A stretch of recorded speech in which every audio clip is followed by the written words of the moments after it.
Manners నేర్చుకో. నేను చూడలేదు. అబ్బా మేనర్స్? నా ముగ్గు తొక్కుతూ నాకు మేనర్స్ నేర్పిస్తావా? నేను 10th ఫెయిల్. ఇంగ్లీష్ మాట్లాడేస్తున్నావు. నేను మాట్లాడానంటే నా సామిరంగా తెలుస్తుంది. తెలుస్తూనే ఉంది. నువ్వెవరు? నేను ఈ ఇంటి ఓనర్ని. ఈ ఇల్లు నాది. ఓహో, అయితే ఆ నంగనాచివి నువ్వా? ఆ నంగనాచి దొంగ బుచ్చి నువ్వే. ఇంతకీ నువ్వే బతివే? నేను రామకృష్ణ ఆఫీసర్ని. ఓహో, నువ్వేనా తల్లి? మాజీవి కదూ. నీ గురించే కాసు కూర్చున్నా. దా. నువ్వేనా రామకృష్ణని వల్ల వేసుకున్న జానవి? నేనేం వల్లో వేసుకోలా. నువ్వు వదిలేస్తే పడిపోకుండా పట్టుకున్నాను. పిల్లాడి తండ్రి అన్న సిగ్గైనా లేదు? పిల్లాడి తల్లివన్న సిగ్గు నీకు మాత్రం ఏమైనా ఉందా? ఛ, నీతో నాకు మాట్లాడి. పద, పైకి వెళదాం. అక్కడే తెలుద్దాం. పద. నాకేమైనా భయమా? రాము, బాసు, బాసు, రాము.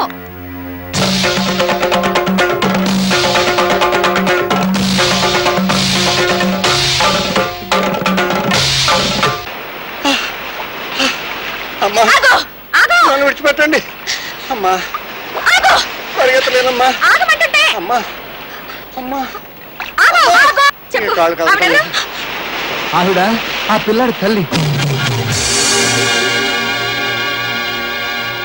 ఆవిడ రామకృష్ణ భార్య అమ్మా. అవునమ్మా. అంతకన్నా ముఖ్యమైన విషయం, ఆ అమ్మాయి నా కూతురు. తన కూతురు బతుకుని కాల రాసి అల్లుడికి మరో అమ్మాయిని కట్టబెట్టాలని చూస్తున్న తండ్రిని ఇప్పుడే చూస్తున్నాను. ఆఖరికి పశువులు పక్షులు కూడా తమ బిడ్డల్ని ప్రేమిస్తాయి. అలాంటిదే మీరు అమూల్యని నిజంగా కన్నారా, లేక డబ్బు పారేసుకున్నారా? బాగా అన్నావమ్మా. మాడు పగిలేలా అన్నావు. కన్న కూతురు సుఖం కోసం తాపత్రయపడే వెర్రివాడిని కదమ్మా నాకు ఈ శాస్త్ర జరగాల్సింది. అది పుట్టగానే తల్లిపోయింది. అంతా పుట్టగానే తల్లిని పొట్టన పెట్టుకున్న దురదృష్ట జాతకురాలు అన్నారు. కానీ నేను అలా అనుకోలేదమ్మా. నా అదృష్టంగా భావించాను. నా తల్లే ఉంటే నేను ఎలా ఉండేదాన్నో అనే ఆలోచన కూడా అమూల్యకి రానికుండా పెంచాను. నేల మీద కాదమ్మా, నా గుండెల మీద నడిపించాను. విశాలమైన ప్రాసాదంలా అమూల్యంగా పెరిగిన కుందరబ్బమ్మ నా అమూల్య. ఏమయ్యా, బస్సు దగ్గర నుంచి సైకిల్ వరకు ఉన్నాయి. ఏదైనా ఊరేగింపా? ఏంటి మీరు ఊరు కొత్త? మా రాయుడు గారి కూతురు స్కూల్కి వెళ్తుంది. స్కూల్కి వెళ్తే ఆవిడ ఎప్పుడు దేంట్లో వెళ్తుందో ఎవరికి తెలియదు. రంగా, కోటయ్య, అప్పన్న, శివాచలం, వెంకన్న అంతా రెడీగా ఉన్నారా? అమ్మాయి వచ్చేస్తుందిరా.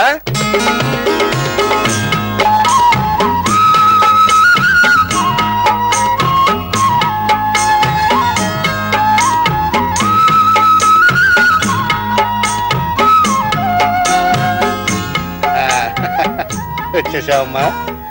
నా చిట్టి తల్లిని చూస్తూ ఉంటే నా బంగారు తల్లి స్కూల్కి వెళ్తున్నట్లేదమ్మా. నా ఇలవెలుపు గుడిలో అడుగు పెడుతున్నట్టుంది. ఏమిటమ్మా ఇవాళ స్కూల్కి ఏ బండిలో వెళ్తావు? ఇవాళ నేను నడిచి వెళ్తున్నాను. నడిచే వెళ్తావా? అదేవుడు తల్లి, ఇన్ని బళ్ళు ఉండగా. సరే నాన్న, ఇవాళ ఒక్క రోజు నేను సరదాగా నడిచి వెళ్తానన్నా. సరదాగా? సరే.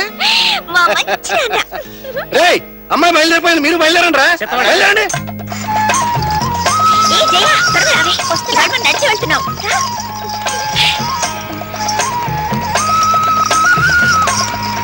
ఇదేమిటండి ఆ అమ్మాయి నడిచి వెళ్తుంది? చెప్పానుగా ఆమెదో విచిత్రమైన మనస్తత్వం అని.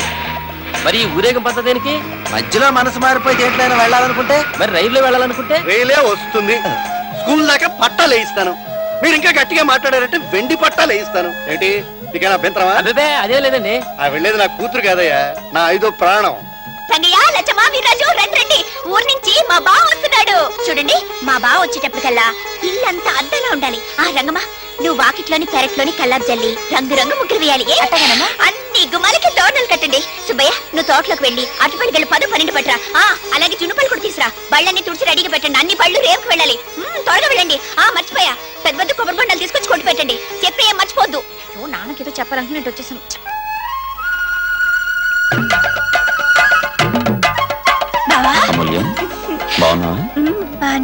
వాళ్ళ బావ రావటం ఏమో గాని కళ్ళకు గంతలు కట్టి మన ప్రాణం చేస్తుంది. ఏమిటి హడావిడి? నువ్వు వస్తున్నావని ఇవన్నీ మా అమూల్య ఏర్పాట్లు బాబు. ఇదేంటి ఊళ్ళో ఆడవాళ్ళందరూ కళ్ళకు గంతలు కట్టుకున్నారు? దాగుడు మూతలు ఆడుతున్నారా? ఏదైనా గాంధారి వ్రతమా? ఈ ఊళ్ళో నాడాలంతా కుళ్ళు కుమ్మడికాయలు బావా. నిన్ను నీ అందాన్ని చూసి కళ్ళల్లో నిప్పులు పోసుకుని నా బ్రతుకులో కూడా గుప్పుడు పోస్తారని నేనే వీళ్ళందరినీ ఇలా కట్టుకోమన్నాను. భలేదానివే. నే ఊళ్ళో ఉన్నంత కాలం వీళ్ళు ఇలాగే ఉండాలా? న్యాయం కాదమ్మా, వదిలేదు పాపం. సరే పాపం, మా బావ చెప్తున్నాడు కాబట్టి మిమ్మల్ని అందరినీ వదిలేస్తున్నాను. కళ్ళ గంతలు తీసేయండి. త్వరగా తీసురా. నీ దిష్టి, నా దిష్టి, ఊరోళ్ళ దిష్టి, ఆడోళ్ళ దిష్టి, అందరి దిష్టి. నా దిష్టి తగిలేట్టుంది.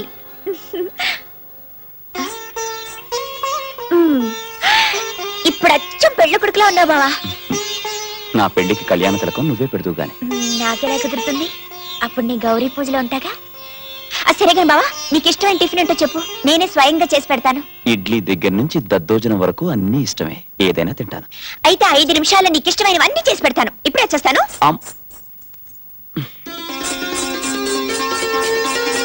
శెట్టి గారు. ఏంటమ్మా మీరొచ్చారు? ముందు నేను చెప్పేవి రాసుకోండి. చెప్పండి.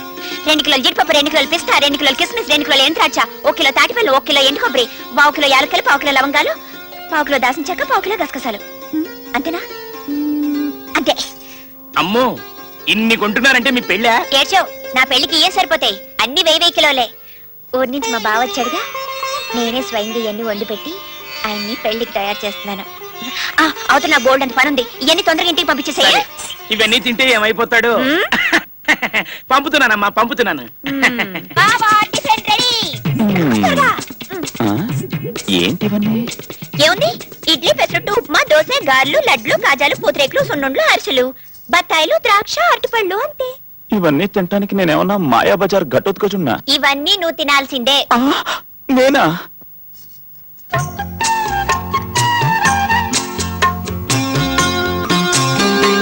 ఎలా ఉన్నాయి బావా?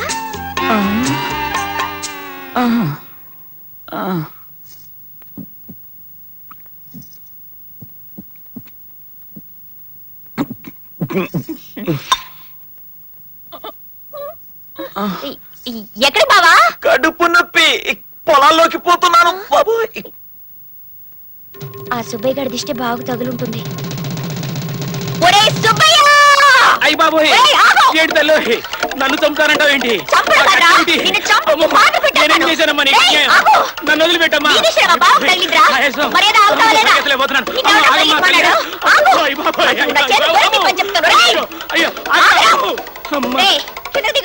నేను దిగనుగా. మర్యాదగా దిగుతావా? దిగవా? దిగనుగాక దిగను, అంతే. చాలా దిగవా, నేను చూస్తాను. ఏం చేస్తుంది నిన్ను అర్థం కావట్లేదు. చెట్టు నరికేస్తుంది అండి. అయ్యి బాబోయ్, ఎవరన్నా రక్షించేవాళ్ళ లేరా? దేవుడు నన్ను రక్షించండి, నేను పడిపోతాను. చెట్టు ఎక్కువ కూర్చుంటే నేనేం చేయాలనుకున్నావా? చెట్టు నరికైనా నిన్ను నరికి పారేస్తాను. నా సంగతి నీకు తెలీదు. బాబు రక్షించు బాబు. నాకు తగ్గింది కానీ వాడిని వదిలే. నీకు తెలియదు బావా, వీడి దిష్టి తగిలి నీకు అలాగైంది. అసలు వీడిని ఊరు వదలకూడదు. వీడిని ఈసారి వదిలేద్దాను, ఇంటికి పద. ఇగో మా బావ చెప్పాడు కాబట్టి వదిలేస్తున్నాను. 10 కాలాల పాటు పిల్లలతో చల్లగా ఉండు బాబు. అవును, కంగారులో చెట్టు ఎక్కేసానే గాని దిగడం ఎలా? నాకు దిగడం రాదు బాబు, నన్ను దింపేసి వెళ్ళిపో.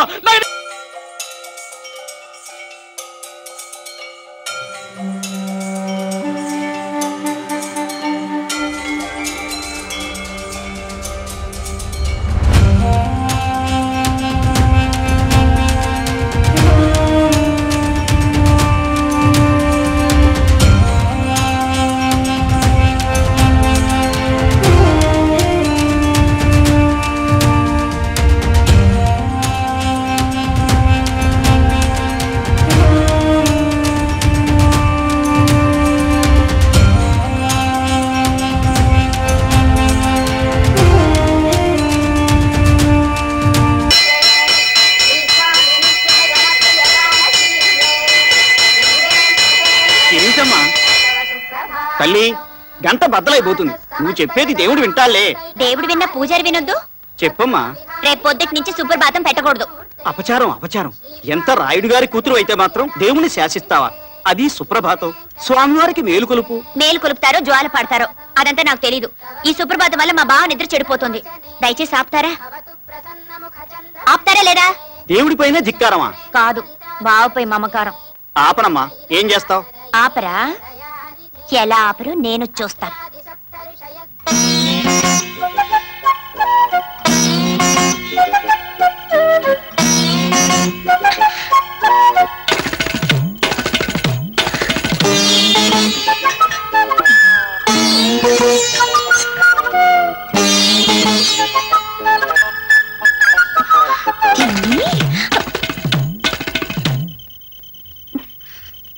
స్వామి, పతియే ప్రత్యక్ష దైవం అన్నారుగా, అందుకే ఈ రికార్డ్ బ్రేక్ చేయక తప్పడం లేదు.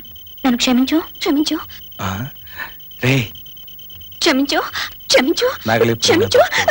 అట చూడండి రా, అందమైన ఆడపిల్ల.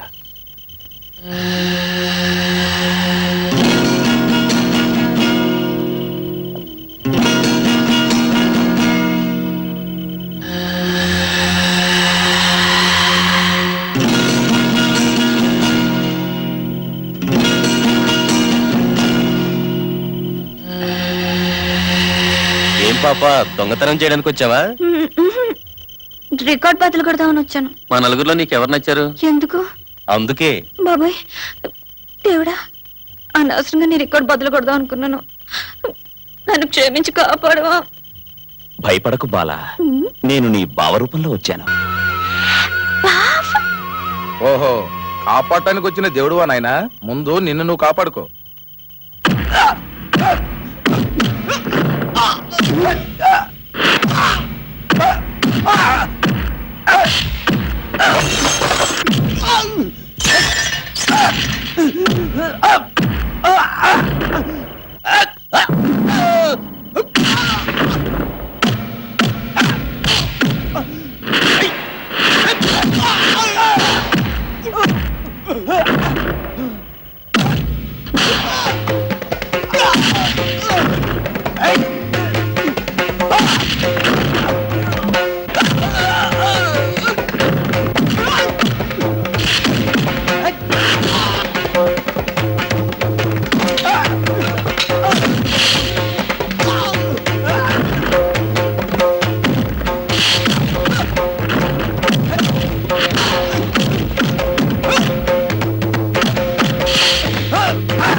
డాక్టర్ గారు, మా బావకేం కాలేదుగా? కావాలంటే సిటీలో ఏ పెద్ద హాస్పిటల్ చేర్పించి ఆపరేషన్ చేద్దాం. అమూల్య, నీకేమైనా పిచ్చి పట్టిందా? ఇంత చిన్న దెబ్బకు ఆపరేషన్ దానికి? ఆగో, మీరు చేయండి డాక్టర్ గారు. కాస్త అవకాశం దొరికితే చాలు, ముట్టేసుకుందామనే పేదవాడ బుద్ధులు.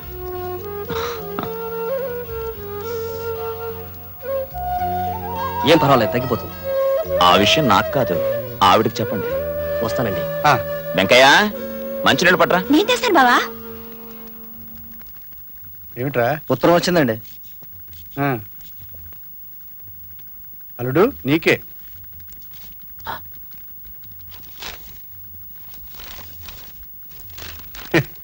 ఏమిటి అంత ఆత్రగా చదువుతున్నావు? ఏదైనా ముఖ్యమైన విషయమా? అవును మావయ్య, ముఖ్యమైన విషయమే.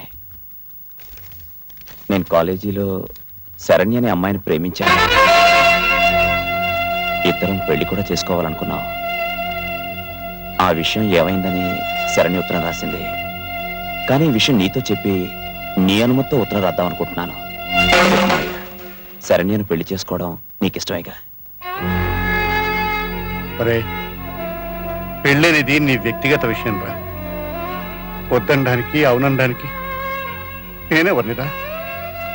అదేంటి మావయ్య, ఏ దిక్కు లేని నాకు తల్లైనా తండ్రైనా నువ్వేగా. నువ్వు అవునంటేనే అక్షింతలు, ఎందుకంటే నువ్వే నా దైవానివి. దైవం దైవం అడ్డుపడతాడ్రా, ఆశీర్వదిస్తాడ్రా. థ్యాంక్స్ మావయ్య, నువ్వు అవునంటావు నాకు తెలుసు.